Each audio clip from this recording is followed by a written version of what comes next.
couple of years ago, some of my students put me onto this writer called Sherry Turkle, who teaches at MIT. She was writing at the time a book called Alone Together, Why We Expect More from Technology and Less from Each Other. And in writing about that book, she said this really interesting thing, and it is, we live in a technological universe in which we are always communicating, and yet we have sacrificed conversation for mere connection.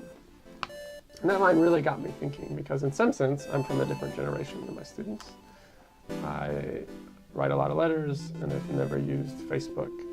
But at the same time, I wondered if her idea really made sense, given the lived experience of my own students. And so her quote got me thinking about this big idea, which is,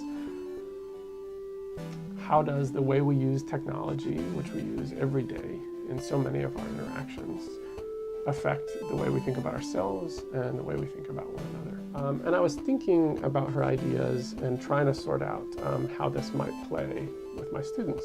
And we started to turn over this idea of, even though we seem to have more access to connection, do we really sacrifice the idea of a relationship? This conversation quickly got me thinking about lots of other questions. Is there a difference between the way I think about privacy and my students think about privacy? Is there a way that I think about surveillance and my students think about surveillance? And maybe even more fundamentally, do I have a different sense of what it means to be a person because of the way I think about technology? And if I do, what does that mean for the way I think about community, and what does that mean for us at CA in terms of the way we think about community? And so what I thought I'd do is try to come up with a class where we could sort out this question for ourselves, and teachers could get to talk with students, and students could get to talk with teachers a little bit more explicitly about this idea of technology and the way in which we use it.